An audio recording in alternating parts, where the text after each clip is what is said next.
"This is our house now. Go to your room." That was what my son-in-law said to me while I was sitting in my own living room, watching the same evening program I had watched every night for the past 15 years, in the same armchair my husband had bought for me before he passed. He didn't raise his voice. He didn't need to. The calm in his tone made it worse. It made it sound like a fact, like something already decided, something I was simply being informed of. I remember holding the remote in my hand, my thumb still resting on the volume button, the soft glow of the television flickering across the walls I had painted myself decades ago. For a moment I thought I had misheard him. At 68 you start to question your hearing sometimes. But then I looked up and there he was, Brian, standing between me and the television like he belonged there, like he had always belonged there, blocking the view as if the room had already rearranged itself around him. "What did you say?" I asked, not because I didn't hear him but because I needed to give him a chance to take it back. He didn't. He crossed his arms, glanced briefly toward the kitchen where my daughter Melissa was standing, then looked back at me with that same steady expression. "You heard me," he said. "We need the living room. You can watch TV upstairs." Stairs. My room. As if the rest of the house no longer had anything to do with me. I turned my head slightly, hoping, just hoping, that Melissa would step in, that she would laugh awkwardly and say, "Brian, don't be ridiculous, this is Mom's house." But she didn't. She leaned against the counter, her eyes fixed somewhere just past me, like she couldn't quite bring herself to look directly at what was happening. That silence hurt more than his words. I felt something settle in my chest then. Not a sharp pain, not anger, just a quiet, heavy realization. I pressed the power button on the remote. The screen went black. The room suddenly felt too quiet, too still, like even the house itself was holding its breath. I set the remote down carefully on the side table, the same table that used to hold my husband Thomas's reading glasses every evening, and I placed both hands on the arms of my chair before slowly standing up. My knees aren't what they used to be, so I took my time, not because I was afraid of them, but because I refused to rush out of a space that had been mine long before either of them ever stepped foot into it. As I stood, I noticed small things I hadn't let myself see before. The new throw pillows Melissa had picked out without asking me. The different curtains Brian insisted would modernize the space. The faint smell of a cologne that wasn't my husband's, lingering where the air used to carry the scent of coffee and old books. The room had been changing little by little, and I had told myself it was normal, that families evolve, that homes adapt. But standing there with Brian watching me like I was a guest overstaying my welcome, I realized the truth was much simpler. The house hadn't changed. The ownership had. At least that was what they believed. I picked up my glasses, folded them slowly, and slipped them into my pocket. I didn't argue. I didn't raise my voice. I didn't ask for an explanation. There's a kind of dignity that only comes after a certain age, a quiet understanding that not every battle needs to be loud to be decisive. I turned and walked toward the hallway, each step steady, measured, the soft carpet absorbing the sound like it had done for years when it cushioned the footsteps of a family that used to move around me, not past me. As I reached the staircase, I paused for just a second, my hand resting lightly on the banister. Thomas had varnished himself one summer afternoon,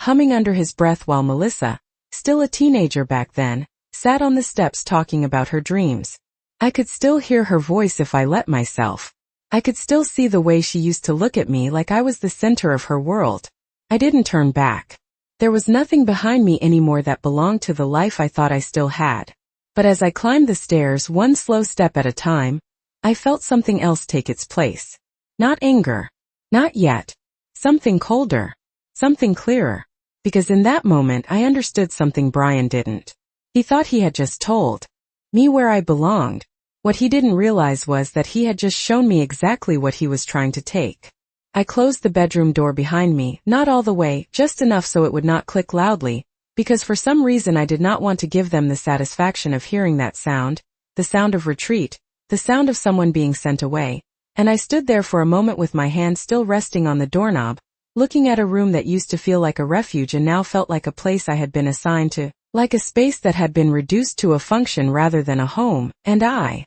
slowly let go and walked further inside, noticing how quiet everything was. Not the peaceful quiet I used to cherish in the mornings with a cup of coffee and the newspaper, but a heavier silence, one that seemed to settle into the corners and along the edges of the furniture, as if it had been building for a long time and I had simply refused to name it, and I sat down on the edge of the bed, the same bed Thomas and I had shared for over 40 years, my hands resting in my lap, my fingers loosely intertwined, and I stared at the dresser across from me where his photograph still stood in its silver frame, his smile unchanged, frozen in a moment from a life that now felt both close and impossibly distant, and I wondered, not for the first time, when exactly things had begun to shift, because moments like the one downstairs do not come out of nowhere, they do not arrive without warning, they grow quietly, patiently, fed by small changes that seem harmless at first, changes you explain away because you trust the people making them. And I could see those moments now with a clarity I did not have before, like pieces of a puzzle finally fitting together in a way that made the picture impossible to ignore. The first time Melissa suggested repainting the kitchen because the color felt outdated, the way Brian had taken over paying the utility bills, saying it would be easier to manage everything in one place, the afternoon I found my mail already opened and stacked neatly on the counter with a casual explanation that they were just trying to help me stay organized, each moment small enough to dismiss, each explanation reasonable enough to accept, until suddenly there was a pattern, and that pattern had led me here, sitting in a room in my own house that I was now being told to stay in, and I leaned back slightly, letting my shoulders rest against the headboard, my eyes drifting toward the window where the late afternoon light was beginning to fade, casting long shadows across the floor, and I realized something else, something that made my chest tighten just a little, not from panic but from recognition. This feeling of being out of place had not started today, it had been growing for months, maybe longer, in the way conversations would stop when I entered the room, in the way decisions were made and then presented to me as if they had always been mine as well, in the way Melissa had begun to speak to Brian first, even about things that concerned me directly, as if I had become a secondary consideration in a house that used to revolve around me. And I thought back to the day she asked if they could move in, how she had stood in this very room, her voice soft, her eyes a little tired, saying it would only be temporary, that they just needed a little help getting back on their feet, and I had not hesitated because that is what you do as a mother. You open your door, you make space, you believe that love is something that multiplies when shared, not something that gets pushed aside. And for a while it had even felt that way, dinners together, laughter that echoed down the hallway, the sound of footsteps that made the house feel alive again after Thomas was gone, but slowly, almost imperceptibly, the balance shifted, and I found myself adjusting to them rather than the other way around, moving my routines, changing my habits, giving up small comforts because it seemed easier than questioning it, easier than creating tension, and now sitting here I could see how those small concessions had added up to something much larger, something that Brian had just said out loud as if it were already true. As if the process had already been completed and I was simply the last piece that needed to fall into place, and I stood up again, walking over to the dresser, my fingers brushing lightly against the edge of the frame before I picked it up and looked at Thomas's face, and I did not need to say anything, I did not need to ask what I should do, because the answer was already forming in the quiet space where confusion had been. This was not about where I watched television, this was not about who used the living room, this was about control, about ownership, about a line that had been crossed. So gradually I had almost missed it, and as I set the frame back down, carefully aligning it the way I always did, I felt that same cold clarity return, steadier now, stronger, because once you see something for what it is, you cannot unsee it, and whatever they thought had already been decided downstairs, I knew one thing with certainty: it was not over yet. The next morning, I woke up earlier than usual, not because I had slept well, but because my mind refused to stay quiet. And for a few seconds I lay there staring at the ceiling, trying to remember what had pulled me out of sleep before the realization settled back in,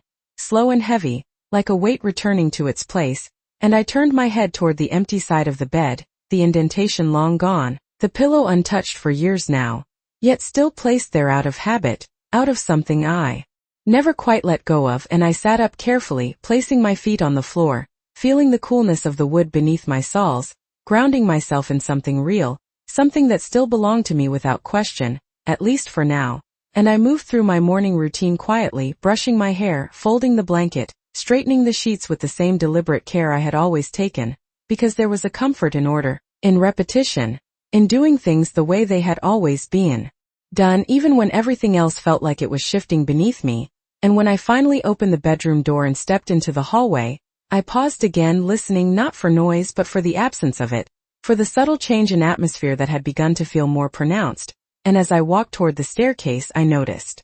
Something small but unmistakable. The family photo that used to hang on the wall near the top of the stairs had been moved, replaced by a framed print I did not recognize, something modern and abstract, all sharp lines and muted colors, and I stopped for a moment, looking at the empty spot where our photo used to be, the one from Melissa's high school graduation, Thomas standing proudly beside her, his arm around her shoulders, my hand resting lightly on her back, all of us smiling in a way that felt effortless back then, and I could not remember anyone asking me if it was all right to take it down. I could not remember agreeing to that change, and yet it had happened quietly, just like everything else, and I continued down the stairs, my hand gliding along the banister, my step steady, and when I reached the bottom I turned toward the kitchen, where I could hear the low hum of the coffee maker and the faint clink of dishes, and Melissa was standing at the counter, her back to me, pouring herself a cup of coffee while Brian sat at the table, scrolling through something on his phone, his posture relaxed, comfortable,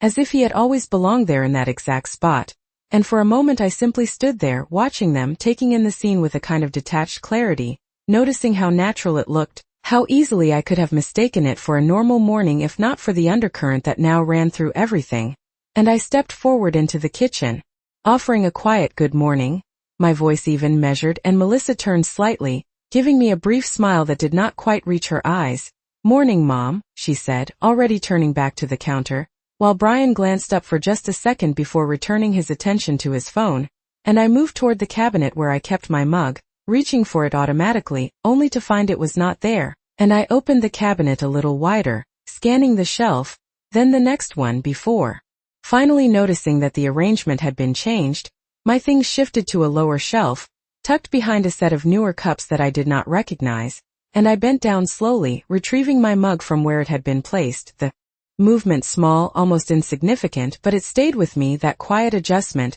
that subtle repositioning of what was mine to somewhere less visible, less accessible, and I poured myself a cup of coffee, the familiar aroma rising up, but even that felt different now, as if the taste itself might have changed simply because of everything surrounding it, and I turned to the table, hesitating for a fraction of a second before choosing a seat, not at the head where I had always sat, but at the side, because something told me that seat had already been claimed in ways that had not been spoken out loud yet, and as I sat down, I noticed a stack of papers neatly arranged near Brian's elbow, a folder with clean edges, the kind you get from a bank or a legal office, and he placed his phone down on top of it when he saw me glance in that direction, the movement casual, but deliberate enough that it did not escape me, and I took a slow sip of my coffee, letting the silence stretch just long enough to feel intentional before asking, "What are you working on this morning?" keeping my tone light, almost conversational, and Brian gave a small shrug. "Just some paperwork, nothing you need to worry about,"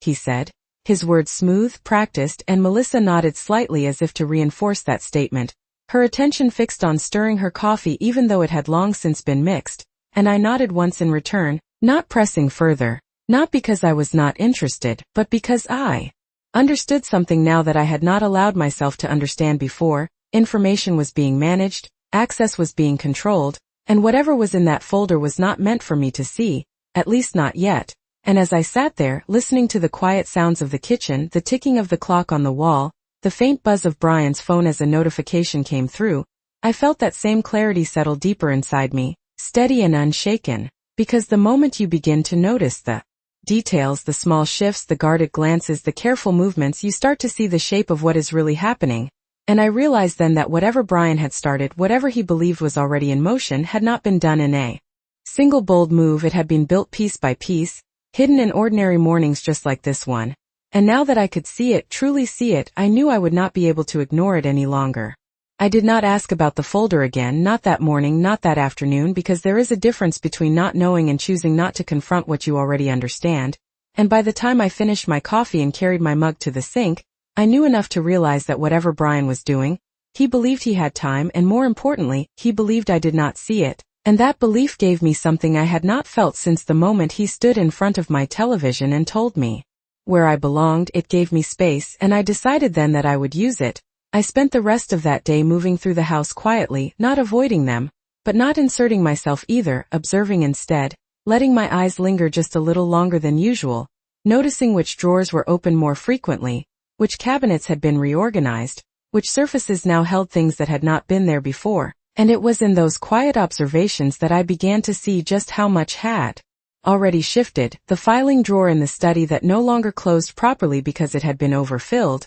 the stack of unopened envelopes on the corner of the desk that I did not recognize, the absence of certain documents I distinctly remembered placing in a blue folder months ago. And I felt no rush of panic, no sudden urge to confront them, only a steady, growing awareness that the life I thought I was maintaining had already been altered in ways I had allowed. And as I stood in the doorway of the study, looking at the desk where Thomas used to sit every Sunday afternoon balancing our checkbook with careful precision, I found myself drifting back to those years, not out of nostalgia, but because those memories held something important, something I needed now more than ever. I remembered how he used to explain every decision to me, even the small ones, how nothing was ever done without both of us understanding it, how he would say that a home was not just walls and a roof, but a shared responsibility, something that required attention and honesty to remain strong. And I realized that somewhere along the way after he was gone, I had stopped asking questions. I had started accepting things at face value,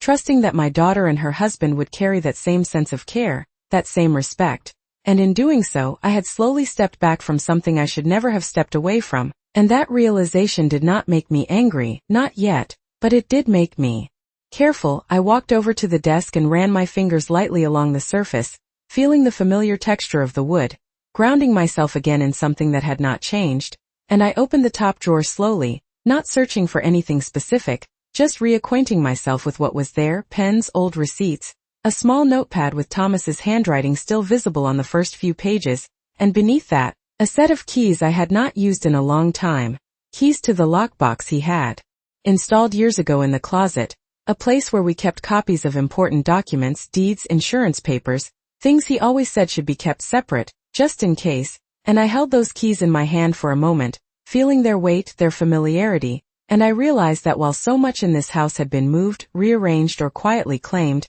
there were still parts of it that remained untouched, parts that Brian did not know about, parts that had been put in place long before he ever entered our lives. And I closed the drawer carefully, slipping the keys into my pocket instead of returning them to their place, a small decision, almost insignificant, but it felt like the first deliberate choice I had made in a long time that was entirely my own. And as I stepped back into the hallway, I could hear voices coming from the kitchen again, low, controlled, the kind of conversation that stops just short of being secret but never quite reaches open. And I did not move closer to listen. I did not need to, because whatever they were planning, whatever they believed was already set in motion. I understood now that it had not been built on strength, it had been built on assumption, the assumption that I would remain quiet, that I would continue to step aside, that I would not question the changes happening around me. And as I walked past the living room, my eyes briefly resting on the chair where I had been sitting the night before, I felt that same calm settle over me again, deeper this time, steadier, because there is a moment when confusion gives way to understanding, when uncertainty becomes clarity, and in that moment something shifts, not in the house, not in the people around you, but in you. And as I continued down the hallway, my steps unhurried, my posture unchanged, I knew one thing with absolute certainty: they believed they were taking something from me, but they had overlooked the one thing that still belonged entirely to me, my awareness. And with that, I was no longer the person they thought they were dealing with. That afternoon, I waited until the house settled into its usual rhythm, the kind of quiet that comes when people believe everything is under control, when routines have been established and no one feels the need to question what has already been set in motion. And I moved carefully, not with hesitation, but with intention, making my way back to the study where the air still carried that faint, familiar scent of old paper and polished wood. And I closed the door behind me this time, not fully, just enough to create a sense of separation, a boundary that had not existed before. And I walked straight to the closet where the lockbox had been installed years ago, my fingers slipping into my pocket to retrieve the keys I had taken earlier, the metal cool against my skin, grounding, steady, and I knelt down slowly, fitting the key into the lock with a small, almost forgotten motion that felt both foreign and deeply familiar at the same time. And when the lock clicked open, the sound was quiet, but it carried a weight that seemed to echo far beyond that small space. And I lifted the lid carefully, revealing a stack of folders, each one labeled in Thomas's handwriting, neat, deliberate, unmistakable. And for a moment I simply looked at them, not reaching in, not rushing, allowing myself to feel the significance of what I was about to do, because this was not just about documents, This was about stepping back into a role I had quietly stepped away from.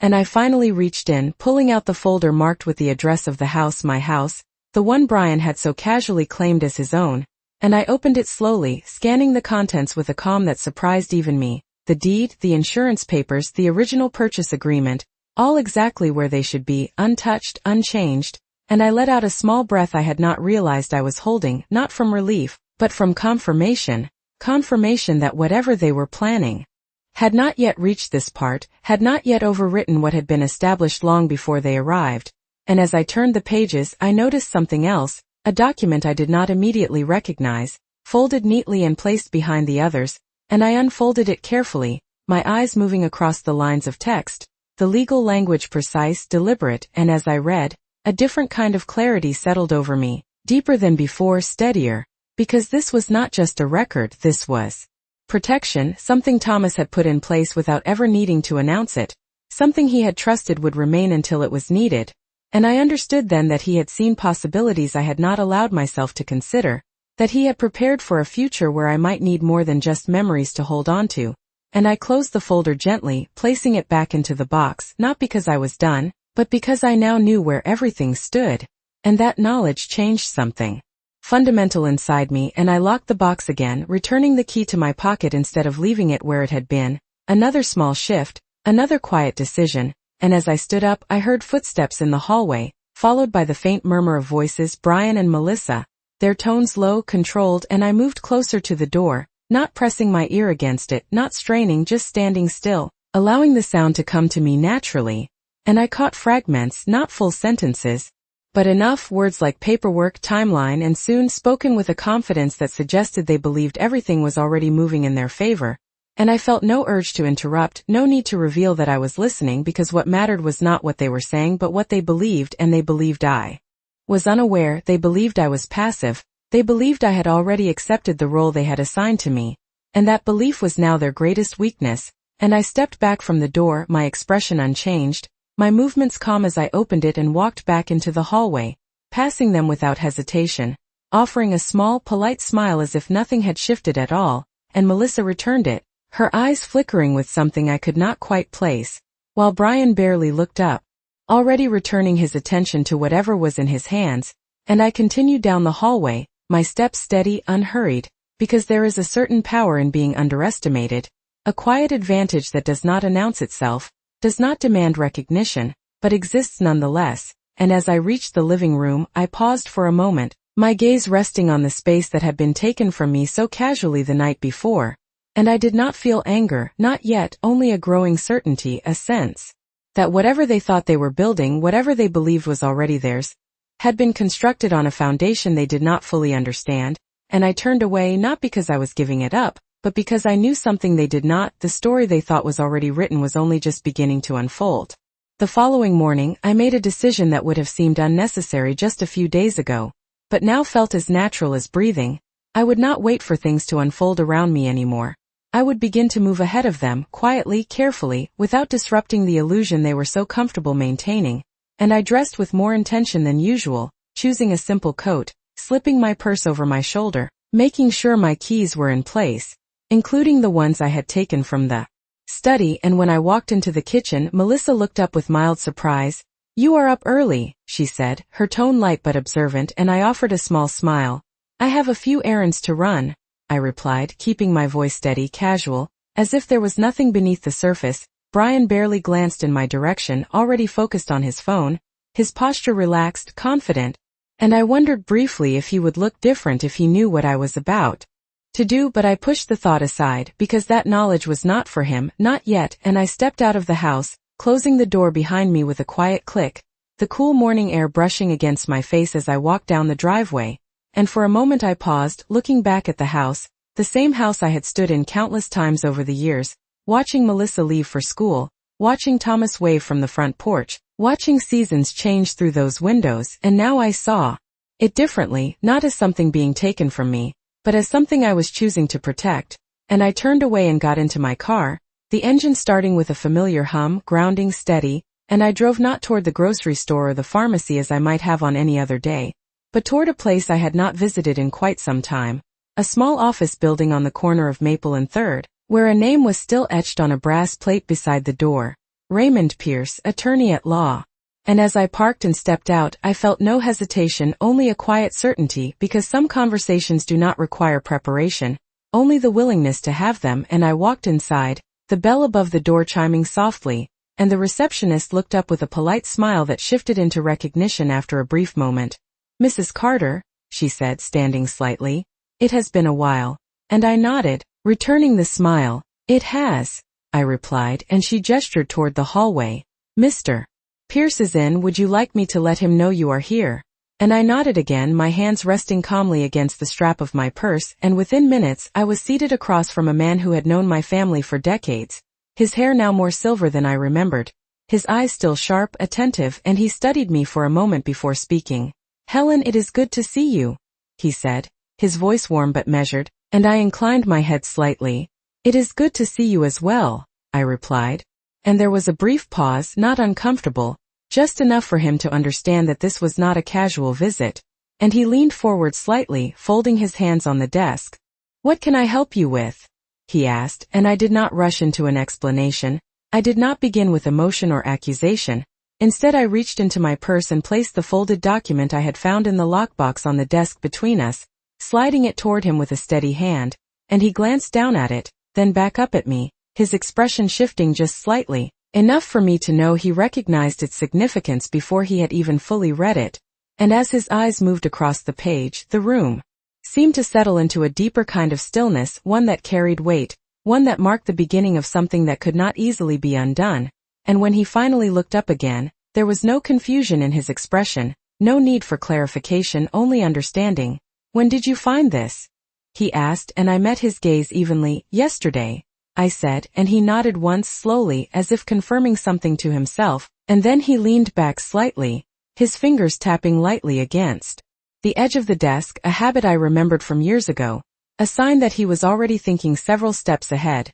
And I felt that same calm settle over me again, stronger now, more defined, because whatever uncertainty had existed before was gone, replaced by something far more solid. And as he began to speak, outlining possibilities, options, protections that were already in place, I listened carefully, not overwhelmed, not anxious, but focused, because this was no longer about reacting to what was happening in my home. This was about understanding the full extent of what had already been secured long before anyone tried to take it. And as I sat there in that quiet office with the steady rhythm of his voice filling the space, I realized that whatever Brian believed he was building, whatever control he thought he had established, was not nearly as complete as he imagined, and for the first time since this began, I allowed myself a small, almost imperceptible sense of relief, not because the situation was resolved, but because I now knew something he did not. The foundation he was standing on was not his to claim, and it never had been. When I returned home that afternoon, nothing looked different, and that was exactly the point. The same car in the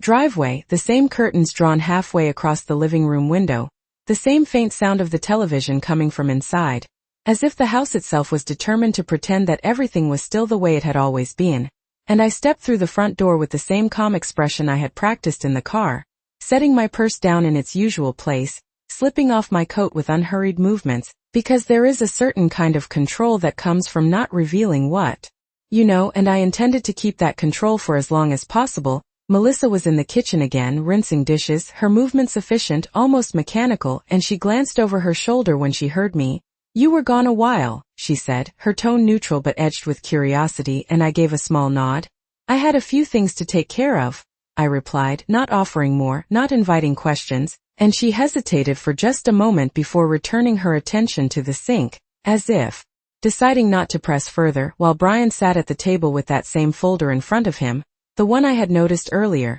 his fingers resting on top of it as if it were something valuable, something he needed to keep close, and he looked up briefly, giving me a quick, polite smile that did not reach his eyes. "Everything all right?" he asked, and I met his gaze evenly. "Everything is fine," I said, and the truth of that statement settled quietly between us, unnoticed by him but clear to me in a way it had not been before, and I moved through the rest of the afternoon as I always did, preparing a light dinner, setting the table, placing each plate and utensil with the same care I had practiced for decades, not because anyone expected it, but because it was part of who I was, part of the rhythm I refused to let them disrupt, and when we sat down to eat, the conversation remained surface level, small remarks about the weather, a passing comment about a bill that needed to be paid, nothing that hinted at the deeper currents running beneath it, and I listened more than I spoke, noting the way Brian occasionally glanced at Melissa, the subtle nods they exchanged, the quiet understanding that seemed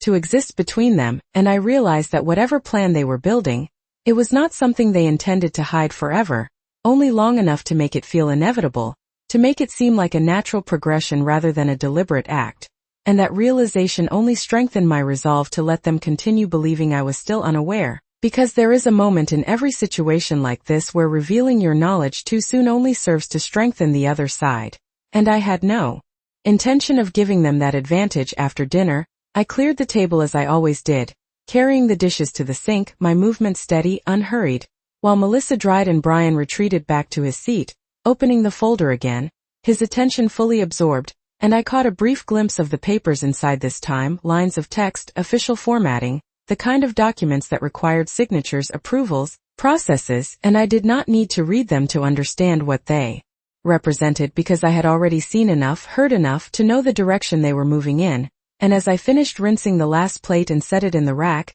I dried my hands carefully on the towel, turning slightly to face them, not in confrontation, not in challenge, but simply as part of the natural flow of the evening. I think I will go upstairs early tonight, I said, my voice calm, even, and Melissa nodded. Of course, Mom, she replied, her tone soft, almost relieved, and Brian did not look up, already immersed in whatever he believed was bringing him closer to ownership of something that was never his to begin with, and I turned and walked toward the staircase, my steps quiet against the floor, my posture unchanged, because nothing I did now was for show, nothing was reaction, everything was intention, and as I reached the top of the stairs, I paused for just a second, not to look back but to listen, to the faint murmur of their voices resuming once they believed I was out of earshot, to the subtle shift in tone that comes when people think they can speak freely, and I did not need to hear the words to understand what they meant, because I had already stepped into a different position, one where I was no longer reacting to what was happening around me, but quietly preparing for what would happen next, and as I entered my room and closed the door behind me, I allowed myself one small, measured breath, not of relief but of readiness, because the pieces were no longer scattered, they were beginning to align, and whatever they believed was already decided. I knew something they did not, the outcome had not yet been written, and I was no longer the person they thought would simply accept it. The next evening, everything unfolded exactly the way I expected, not because I had planned every detail, but because people who believe they are in control tend to follow a pattern, and that pattern becomes predictable once you learn to recognize it. Dinner was quieter than usual, not tense but measured, as if something was waiting just beneath the surface, and I could see it in the way Brian sat a little straighter than normal, in the way Melissa avoided looking directly at me for too long, in the way the folder was placed neatly beside his plate this time instead of being kept at a distance, and I took my seat calmly, folding my hands in my lap for a moment before reaching for my glass, my movements deliberate, unhurried, as if nothing about this evening was different from any other,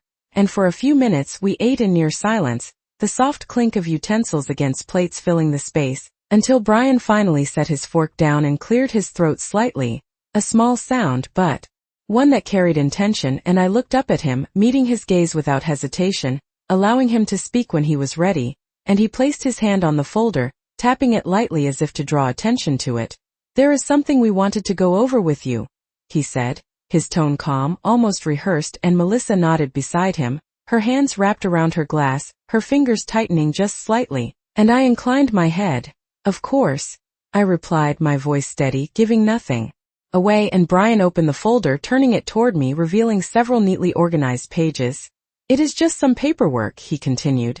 To make things easier moving forward, streamline responsibilities, that sort of thing. His words smooth, carefully chosen, and I leaned forward just enough to glance at the documents, not reading every line, not needing to, because I already understood the structure, the intent, the quiet transfer of control hidden beneath formal language, and I let a small pause settle between us, just long enough to suggest consideration before I spoke. And you would like me to sign these? I said, not as a question but as a statement, and Brian gave a slight smile. It would be best for everyone, he replied, his confidence steady, and I noticed the way Melissa exhaled softly, as if this moment had been building for some time, and I reached for the top page, lifting it carefully, my eyes moving across the text with measured attention, not because I was discovering anything new, but because I wanted them to believe that I was processing this for the first time, that I was weighing their request in the way they expected me to, and after a moment I set the paper back down, aligning it neatly with the others, my fingers smoothing the edge, a small, almost absent gesture, and I leaned back slightly in my chair, meeting Brian's gaze again. "I see," I said quietly, and there was a brief silence, the kind that stretches just long enough to create anticipation, and I could feel their focus on me, waiting for agreement, waiting for compliance, waiting for the final step in something they believed had already been decided, and I allowed that silence to hold for a few seconds longer before I continued, my voice calm, even unchanged. "I will need some time to review these properly," I said, and Brian's expression shifted, just slightly, a flicker of impatience crossing his features before he masked it again with a polite nod. "There is nothing complicated about it," he said, his tone still controlled but carrying a hint of insistence now, and I gave a small, understanding smile. "I am sure there is not," I replied. "But I have always believed that anything involving this house deserves careful attention," and I saw something register in his eyes then. Not concern, not yet, but a recognition that I was not responding exactly as he had expected, and Melissa shifted in her seat, her voice softer when she spoke. "Mom, it is just to help manage things," she said, as if offering reassurance, and I turned my head slightly toward her, my expression gentle, not accusatory. "I understand," I said, and that was the truth, I did understand, perhaps more clearly than either of them realized, and I reached forward again, closing the folder with a quiet, deliberate motion, my hand resting on top of it for just a moment before I slid it back toward Brian, not rejecting it, not accepting it, simply returning it, and I rose from my chair slowly, my movements composed, controlled. "I think I will take a look at this tomorrow,"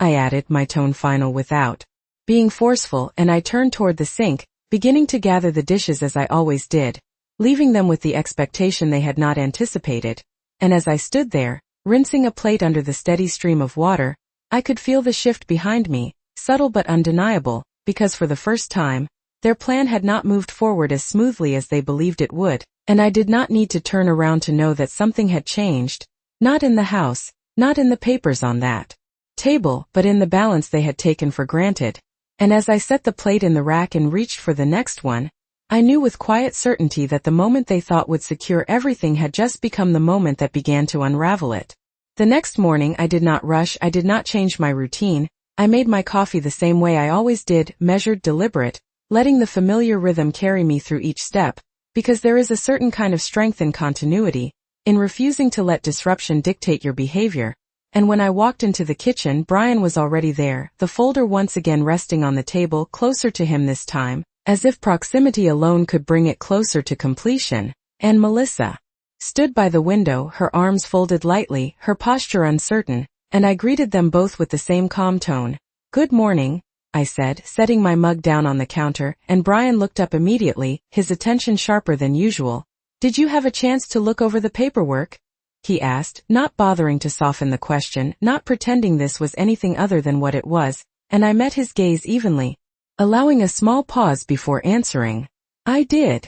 I said, and I could feel the shift in the room, the subtle tightening of focus, the expectation settling in, and I reached into my purse, not for a pen, not for the papers, but for something else, something that had been placed there with intention, and I set it gently on the table between us, a simple envelope, unmarked, but significant in a way they could not yet understand, and Brian frowned slightly, his fingers hovering near his folder as if unsure whether to proceed. "What is this?" he asked, and I slid the envelope toward him with a steady hand. "Something you should read before we discuss anything further," I replied, my voice calm, controlled, leaving no room for interpretation, and he hesitated for a brief moment before opening it, pulling out the document inside, his eyes scanning the first few lines, and I watched, not with anticipation, not with satisfaction, but with a quiet awareness of what this moment represented, because this was not confrontation, this was correction, and as he continued reading, I saw the change, subtle at first, a slight tightening around his eyes, a shift in his posture, the confidence that had defined him over the past days beginning to falter just enough to be noticeable, and Melissa stepped closer, leaning slightly to see the page, her expression uncertain, searching, and I took a slow sip of my coffee, allowing them the space to absorb what they were seeing, because understanding does not come all at once, it unfolds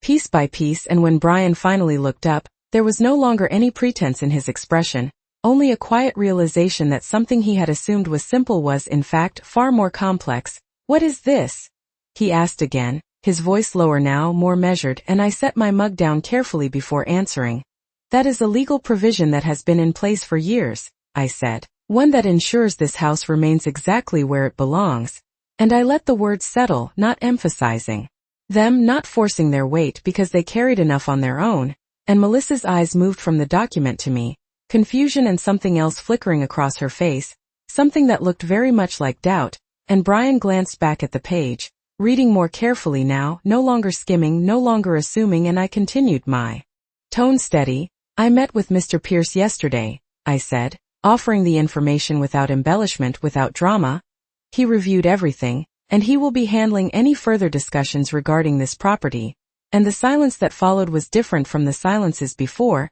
It was no longer built on assumption or control, it was built on the absence of both, and I could see it in the way Brian's shoulders had lost their ease, in the way Melissa's hands no longer rested comfortably at her sides. And I reached for my mug again, taking another sip, not to fill the silence, but because it was part of the moment, part of the calm I had chosen to maintain. And I looked at them both, not with anger, not with accusation, but with a clarity that did not need to be explained. "You thought this was already decided," I said quietly, "but you were mistaken." And I stood then, not abruptly, not with any display of emotion, simply rising from my chair as I had done countless times before, and I picked up my mug, turning toward the sink, continuing the routine that had never belonged to them in the first place. And behind me, I could feel the shift fully now. The certainty they had relied on replaced by something far less stable, something uncertain, something unresolved. And as I rinsed my cup under the steady stream of water, I understood something with absolute clarity.